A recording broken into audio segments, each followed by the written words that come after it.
오늘 우리가 함께 오늘 본문의 말씀을 통해서 나눌 말씀의 제목은 훔쳐가는 세상, 채워주시는 예수라고 하는 제목입니다. 할렐루야! 오늘도 예배하는 주의 백성 모든 성도님들의 삶을 우리 주님이 두 손 들어 축복하여 주실 줄 믿습니다. 먼저 말씀을 우리가 상고하기 전에 재미있는 문제 하나 내겠습니다. 오늘 의미 있는 오늘 주제와 연관이 되는 질문이기 때문에 문제가 좀 어렵더라도 여러분들이 곰곰이 생각해서 이 문제를 한번 풀어보시면 좋겠습니다. 경찰관과 소방관이 서로 싸웠습니다. 누가 이길 것 같습니까? 왜 소방관이 이길 것 같습니까? 물불을 가리지 않고 싸우니까. 그러면 이 소방관과 시각장애인과 싸우게 되면 누가 이길 것 같습니까? 와우, 역시 대단한 수준이십니다. 왜 시각장애인이 이길 것 같습니까? 여러분 눈에 보이는 게 없으십니까? 시각장애인과 그러면 한 노인과 싸우면 누가 이길 것 같습니까? 왜 노인이 이길 것 같습니까? 죽기 살기로 싸우니까.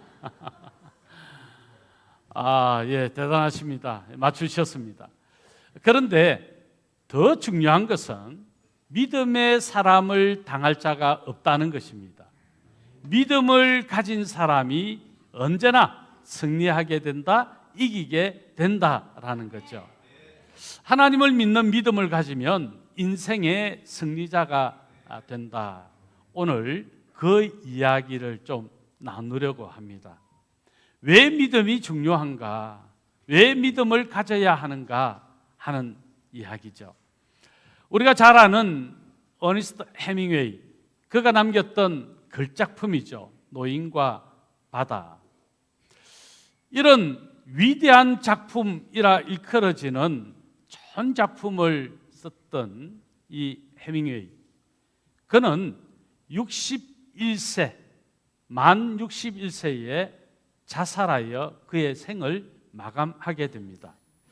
가만히 생각해 보니까 제가 61니까 제 때에 죽었더라고요.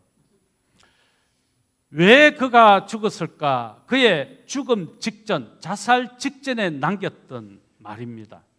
나는 필라멘트가 끊어지고 전류가 흐르지 않은 텅 빈 전구처럼 고독했다. 그의 인생이 외롭고 쓸쓸한 고독함으로 마지막 그의 생명을 끊을 수밖에 없는 절망적인 상태였다는 것을 알 수 있습니다. 우리 최근 한국 통계 발표가 있었는데요. 고독사에 관하여 통계를 냈는데 22년도 고독사로 죽은 사람이 3,559명이었다고 합니다. 그런데 2023년도 1년 뒤에 조사를 해보니까 3,661명이었습니다. 고독사로 죽는 사람이 날로 증가하고 있음을 알 수 있습니다. 그 중에 60대의 고독사로 죽은 사람이 1등으로 60대가 가장 높았습니다. 33.8%. 50대가 두 번째인데요. 50대가 31.3%. 그러니까 고독사로 죽는 가장 많은 나이대가 60대요. 그 다음이 50대였다는 거예요. 오히려 70대, 80대보다도 60대가 가장 많고 그 다음이 50대였다.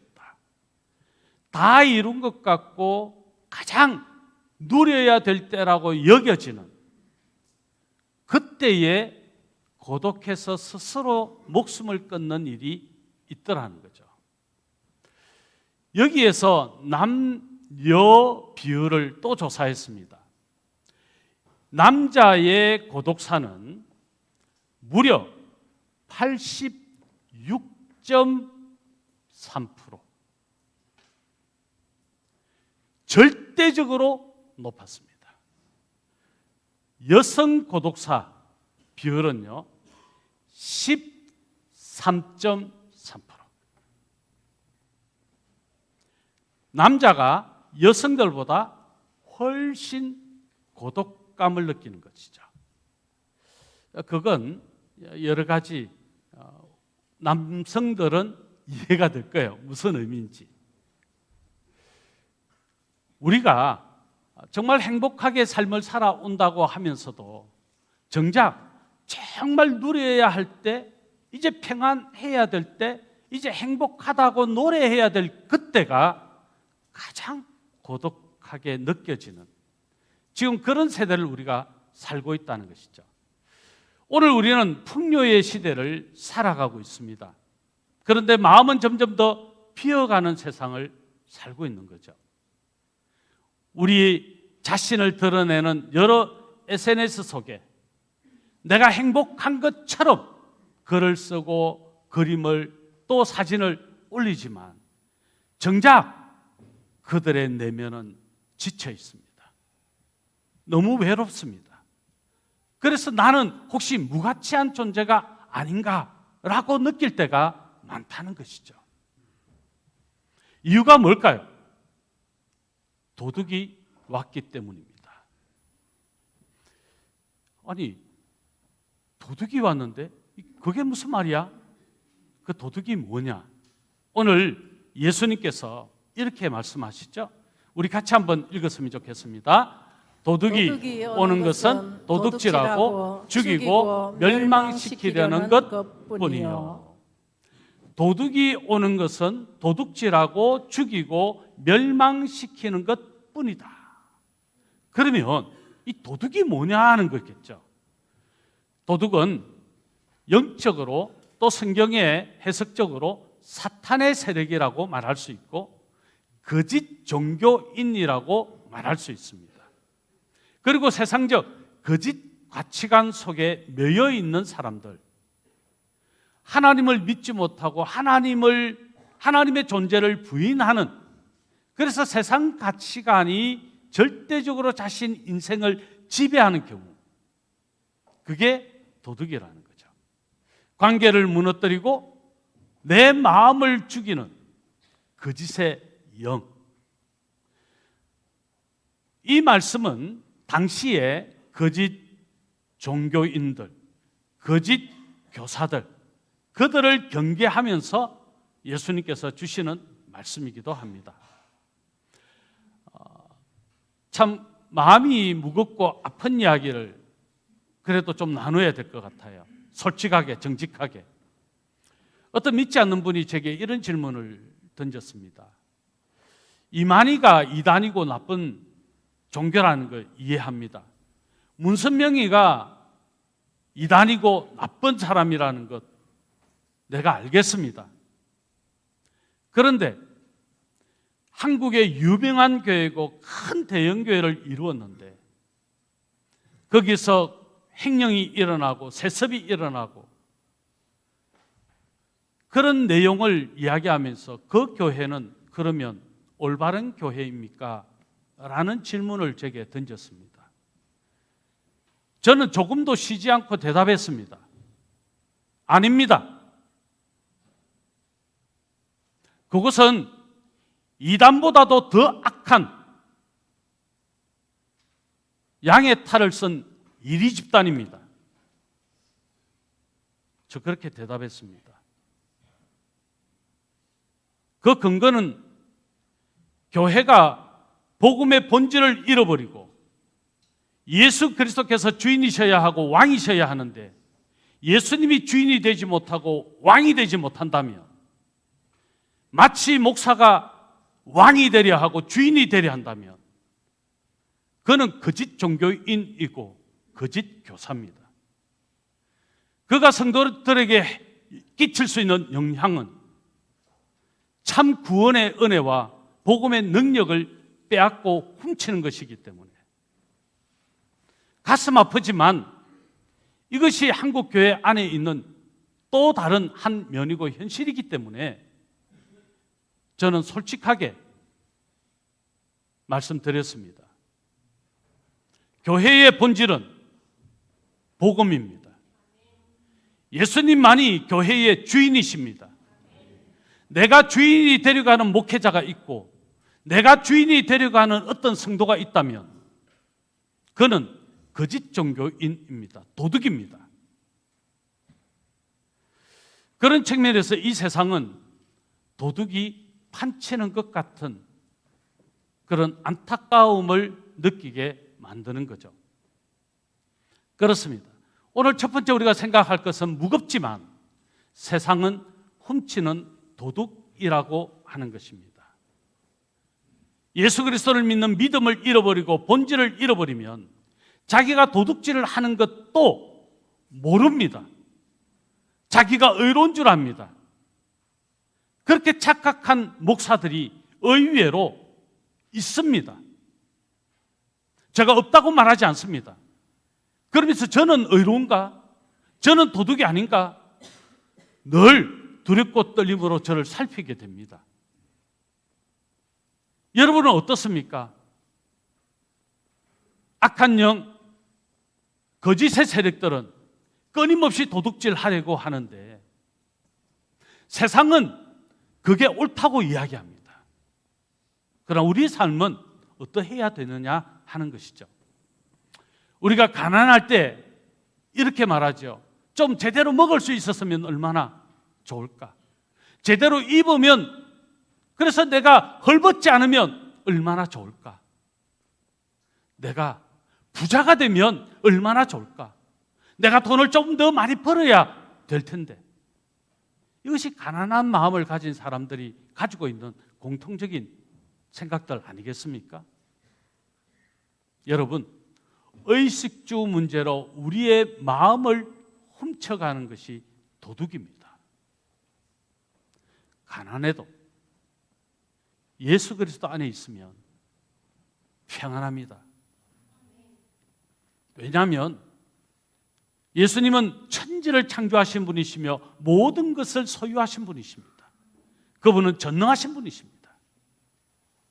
예수님이 없는 가난은 날마다 도둑 맞는 인생이 되는 것이죠.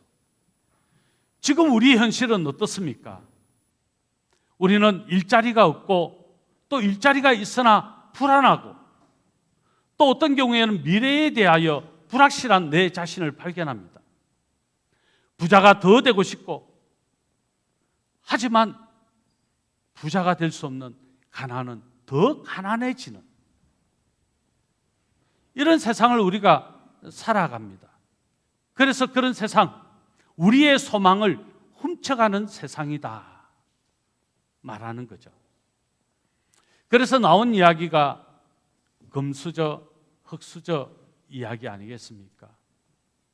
소망을 잃어버린 사람들의 이야기인 거죠. 제가 섬겼던 교회에 이 군수품을 만드는 회사였습니다. 거기에 대표이죠. 1년 매출이 수천억입니다. 뭐 탱크도 만들고 하여튼 그 기업이 버는 돈이 엄청나죠. 거기에 그 대표 집사님의 딸이 외동딸이었습니다. 이 외동딸을 같이 한번 경험해 보니까 전혀 다른 삶을 사는 것, 생각하는 것이 다르고 사는 방식이 다르고 이게 일반적이다, 평범하다라고 여겨지는 사람하고는 전혀 다른 거예요. 저는 한번 겪어봤습니다. 모든 것을 말만 하면 다 얻을 수 있는 사람,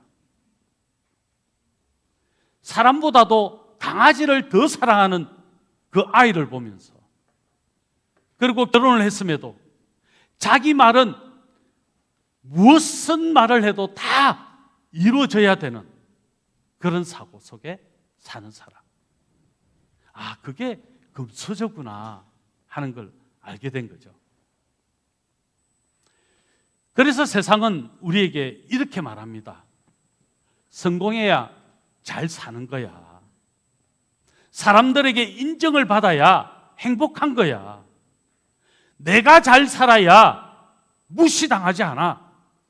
끊임없이 세상은 우리에게 말합니다. 왜? 세상은 우리의 것을 도둑질하기 때문에. 하지만 결과는 어떻습니까? 그렇게 살면 살수록 더 빼앗기고 더 외롭고 더 불안해집니다.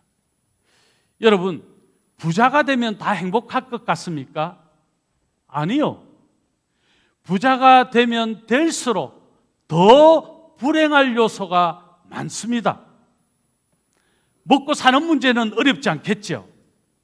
그러나 그의 머릿속은, 그의 마음속은 텅 비어져가는 고통 속에 날마다 실험할 겁니다. 부자가 된다고 해서 행복한 게 아니라는 거예요. 제가 앞섰던 한 소녀, 그렇게 성장하고 처녀가 되고 결혼을 했어요. 남편을 그렇게 사랑한다고 해서 열렬히 사랑해서 결혼했지만 어느 순간에 자기 생각과 다르고 내 살아왔던 방식과 다르니까 더 이상은 이 남자가 필요하지 않는 것이죠. 그런 삶을 사는 것이 행복입니까? 그게 축복일까요?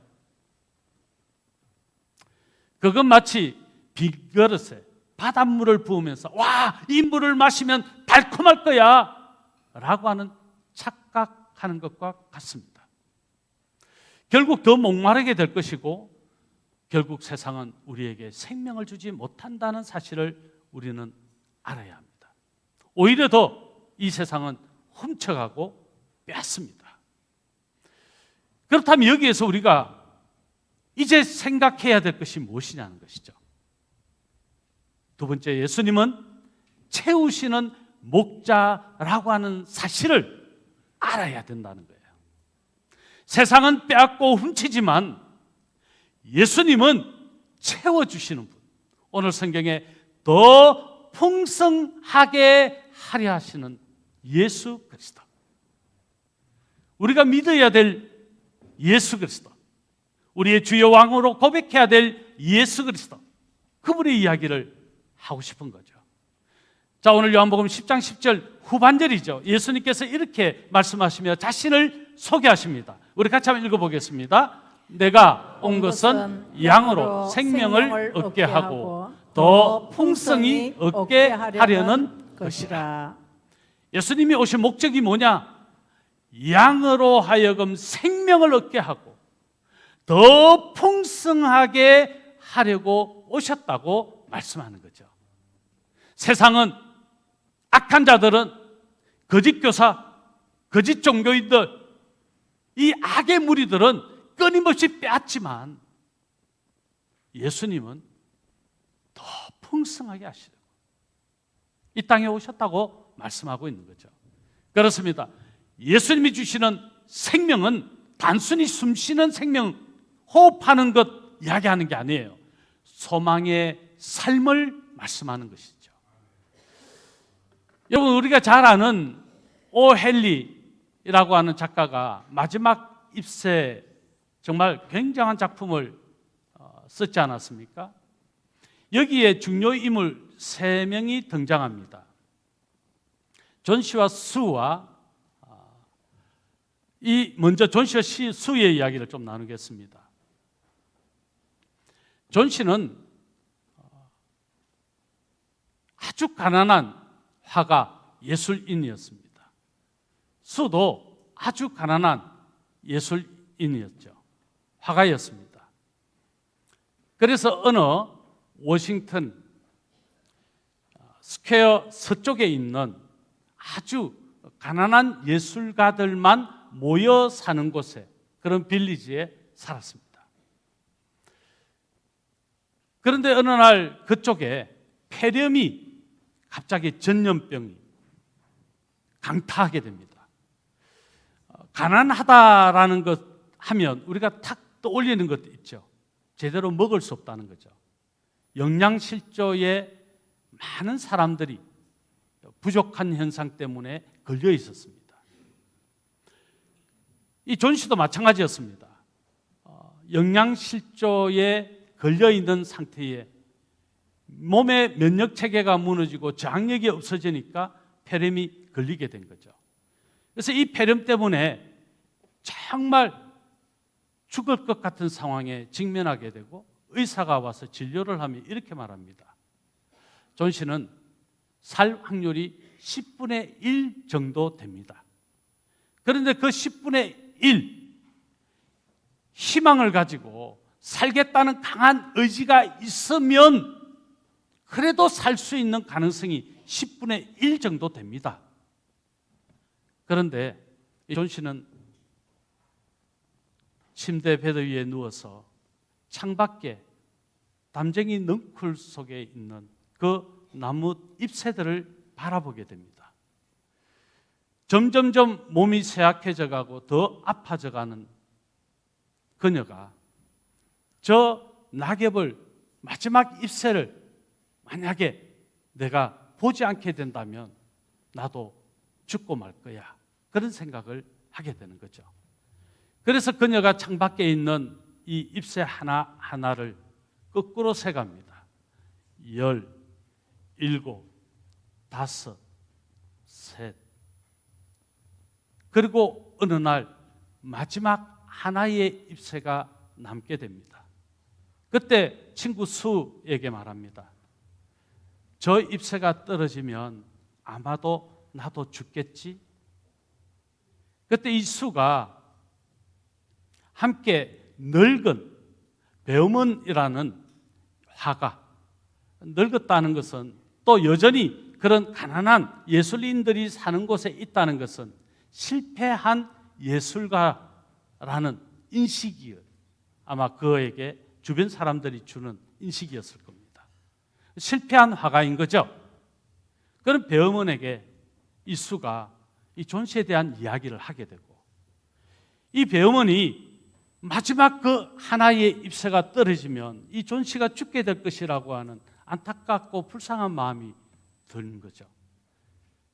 어느 날 밤, 그 밤에 비가 세차게 몰아칩니다. 그리고 마지막 잎새가 떨어졌습니다. 존 씨는 그 밤에 잠을 자고 다음 날을 생각하면서 잠이 들었겠죠. 베어먼이 비를 맞으면서, 그 세찬 비를 맞으면서 그 떨어진 마지막 잎새 거기에 그림을, 잎새 모양을 하나 그려넣게 되죠. 그리고 다음 날이 되었습니다. 존 씨가 창밖을 보고 잎새가 이제 다 떨어졌겠구나, 그럼 나도 이제 죽겠구나 라고 생각하는 마음, 창문을 봤습니다. 잎새가 여전히 떨어지지 않고 있었던 거죠. 그때 희망을 가지고 살겠다는 의지를 가지게 되었고 존 씨는 살았습니다. 유예수가 이야기합니다. 내가 베어먼 화가가 그 피가 내리는 중에 마지막 잎새를 그렸고, 그는 그 잎새를 마지막 작품으로 남기고 그날에 차디찬 몸이 되어 죽었다고 존 씨에게 말해준 거죠. 베어먼이라고 하는 실패한 화가, 그러나 그 화가는 한 생명을 살리는 최고의 작품을 남겼습니다. 예수님은 하나님이시면서 전능하신 창조주이시면서 인간의 몸을 입으시고 제 형상으로 이 땅에 오셨고, 예수님은 십자가를 지시기까지 우리를 사랑하셔서 대신 죽어 주셨습니다. 누구든지 예수 그리스도를 믿으면 죄는 싹 사망을 낳지만 예수 그리스도 안에서 생명을 얻게 되는 이 놀라운 축복을 우리 주님이 우리에게 주신 거죠. 배어먼이라고 하는 이 나이 많은 화가, 그는 인생에 실패한 것 같지만 생명을 살리는 마지막 작품을 남겼다. 어떤 청년이 이렇게 고백했습니다. 예수를 믿기 전엔 늘 허무했어요. 아무리 노력해도 만족이 없었습니다. 그런데 예수님을 만나고 나서야 진짜 사는 게 무엇인지를 알았습니다. 여러분, 예수님을 믿으면 삶이 달라지고 삶의 이유가 분명해집니다. 예수 그리스도, 그분은 이 땅에 우리에게 생명을 주시려고 오신 거죠. 예수님을 만나면 인생이 다시 살아납니다. 예수님은 우리 안에 참된 평안과 사랑과 소망, 용서를 심어주시고 주님의 놀라운 은혜 가운데 살게 하십니다. 그렇습니다. 죽은 감정이 살아납니다. 잃었던 웃음이 돌아옵니다. 상처로 가득했던 마음이 치유됩니다. 새롭게 됩니다. 저는 그 주님이 우리 모두의 주님이 될 수 있기를 간절히 바랍니다. 사람은 두 종류의 사람이 있다고 합니다. 늘 긍정적인 삶을 사는 사람이 있고 늘 부정적인 삶을 사는 사람이 있는 거죠. 그래서 예스 인생이냐 노 인생이냐 참 중요합니다. 예스 인생을 사는 사람은 또 다른 예스의 사람들을 만들 수 있고, 노 인생을 사는 사람은 또 다른 노 인생을 만들게 됩니다. 나는 불평, 원망이 많은 사람인가? 나는 내 입에 늘 누군가를 욕하고 험담하고 나는 늘 부정적인 말이 내 입에 달려 있는가? 여러분 아십니까? 그런 사람은 늘 노라는 이야기만 하고 있습니다. 자신은 몰라요. 내가 노라고 이야기하는 것 자체를 자신은 몰라요. 긍정의 삶을 사는 것은 예수 그리스도 안에 생명이 있기 때문입니다. 부정으로 사는 사람은 그 안에 예수님이 계시지 않기 때문에, 생명을 잃었기 때문에 나는 빼앗겼다고, 나는 도둑 맞았다고, 내 것을 다 누군가 훔쳐갔다고 그렇게 원망하니까 늘 안 돼라고 하는 거죠. 그러나 모든 것을 잃어도 예수님이 내 안에 계시면 모든 것을 잃은 것 같으나 내 건강도 있고 물질도 있고 내 주변의 모든 사람도 다 잃은 것 같아도 예수님이 내 안에 있으면 모든 것을 소유한 자와 같습니다. 그런 마음이 평안입니다. 그게 샬롬입니다. 그러면 yes. 어떤 경우에도 감사합니다. 어떤 경우에도 기뻐합니다. 왜요? 그 너머에 하나님께서 이루실 놀라운 은혜가 보이기